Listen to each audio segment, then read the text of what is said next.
Hello! So I think that I'm 42 days into my zero waste project, and I just went out and bought a composting bin, and I've been waiting for this for weeks, and I finally had some time in my schedule that I could go out and meet a woman that lives a few towns away from me who specializes in composting. So she taught me a little bit about it and sent me home with some bins and some worms. So I haven't even actually seen the worms yet, but she gave me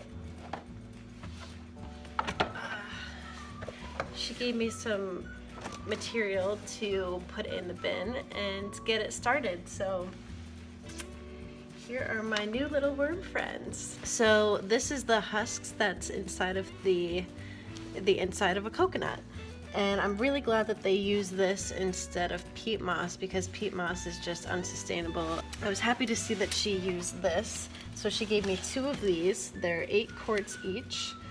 And she said that they will fill a 5-gallon bucket. So let's see how that goes. What's in here?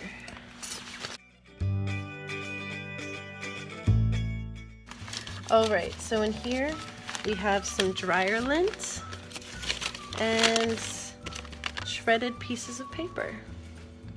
Very interesting. We have 2 bags of that. Boop. Oh, before I do that, you can see in the bottom, this is a double bin system, so that the top bin has ventilation around the top, and it has holes in the bottom which allows for drainage. So that helps it from getting too moist and attracting bugs, which is something that I would like to avoid. And it also allows for the harvesting of compost juice, or actually I don't really remember what it's called, but it's apparently really great fertilizer. Oh yeah, that's probably a better view of those holes there. Yep. So I'm gonna first fill it with the coconut husks, and then the rest of the stuff.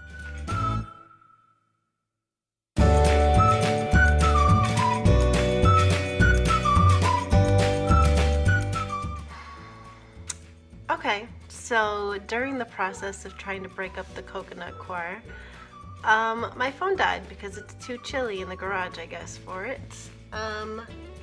But I also got a blister in the meantime, because when I was trying to break it up, I was using just an old butter knife to try to break it between the grain to separate the different layers of the block. And in doing so, I got a blister. Anyway, I was thinking there has to be an easier way. So that was the first way that I found to break up the coconut husks, but I saw that that is one way, but there's also, if you want to expand it so that it takes up more space and it's more fluffy, you rehydrate it in water. And so I wish I knew about that before, you know, spending, I don't know, 15-20 minutes trying to break up that block by hand. But now I know for the rest of that block and for the additional block that I have. So that will be a task probably for tomorrow. And for now, I'll show you what I have in here. So, boop, boop, ba boo. And on the bottom layer is where we have the sad looking coconut coir. And then I have a bunch of shredded paper, newspaper that is damp. And I also have some dryer lint. So there's a nice mix of different things in here. It's not quite as full as I would like it to be, but until I do the experiment with the coconut coir tomorrow, this is what they're gonna have. So I actually haven't even opened my bag of worms yet. Let's show them their new home.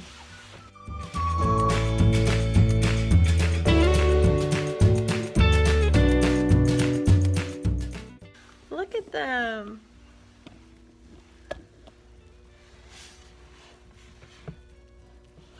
So cool.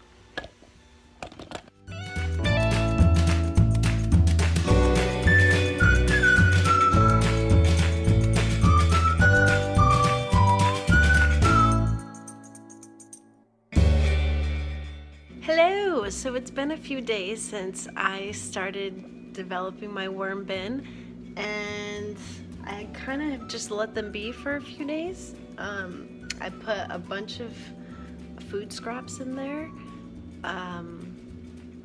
and tried to kind of insulate them because we've been having snowstorms like every day, and it's really, really cold in the garage, so I've been trying to give them some insulation.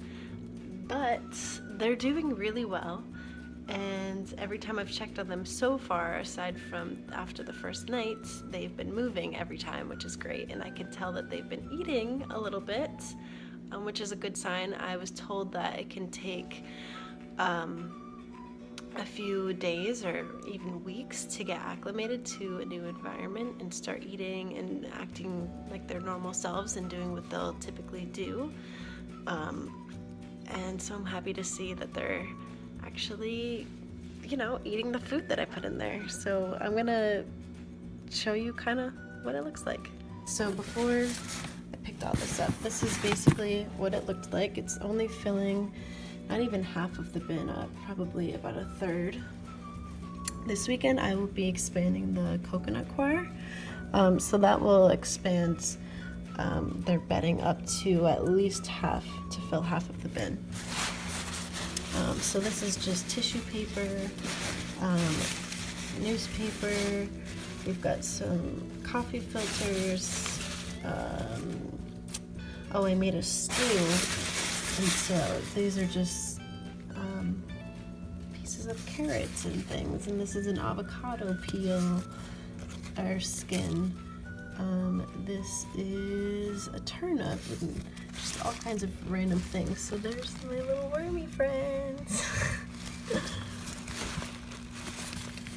And I don't know what that is. Hold it. This is a toilet paper roll holder thing.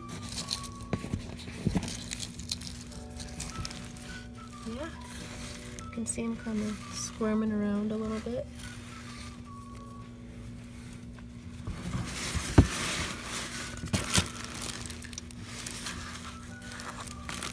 Yeah, unfortunately they haven't moved too much out of this space that I initially put them in. But they're doing a little bit. So before they get too cold, I'm going to put their bedding back on and make sure that they're all nice and cozy and warm in their bed.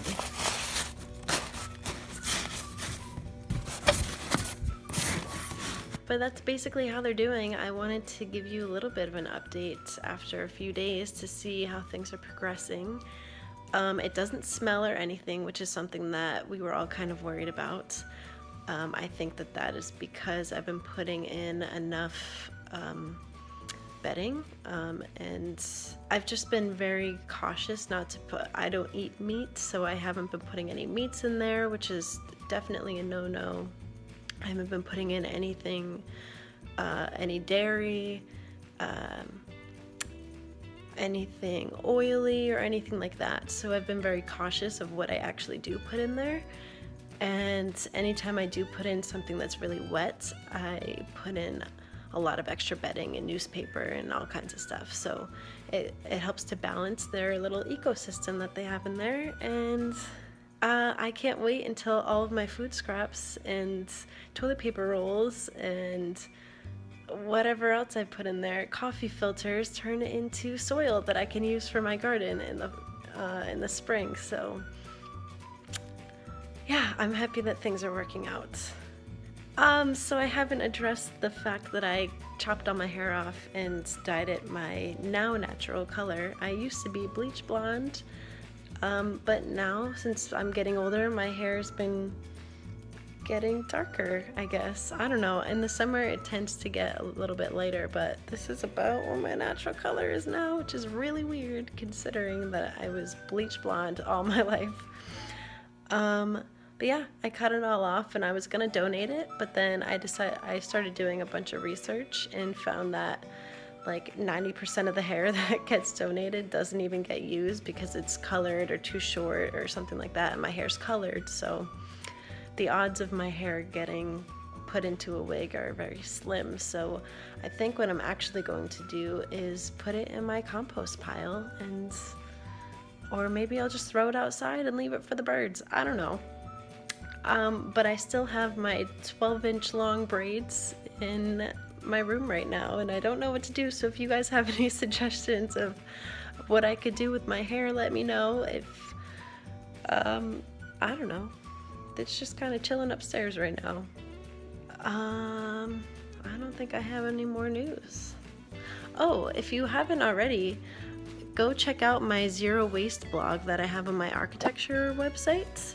If you go to the studentarchitect.studio and you go to my blog's drop down menu, you can click on the Zero Waste Living blog, and you can see, you can follow this process of me going through this zero waste project a little more closely than these videos, because that's a lot easier for me to more regularly post to. And I go a little bit more in depth in things like recipes that I've been doing. So so far I've made my own deodorant. I've made my own toothpaste twice. The second time has been a billion times better than the first time when I was using cacao powder and staining all of my towels. I still might try that one again, I don't know. But I made my own deodorant, toothpaste, and my own mouthwash. And I have all of those recipes on my blog, the Zero Waste Living blog, and you can check those out at the studentarchitect.studio. I guess if you're interested in my architecture things, you could look at the stuff I have on there on my architecture blog on the studentarchitect.studio. And if you want to help support my channel, you can click this link right up here or here. I don't know where it's going to be. And you can donate any amount that you would like to support my work and my channels and all of these weird projects that I have going on. And any and all donations are greatly appreciated. So if you do consider doing that, then thank you very much. That's awesome. I don't know, I'm really chilly in this garage because it's like 25 degrees outside. So I think I'm gonna go head inside, and I'll see you guys in the next update. So I hope you have a great rest of your week, and I will see you soon. Bye!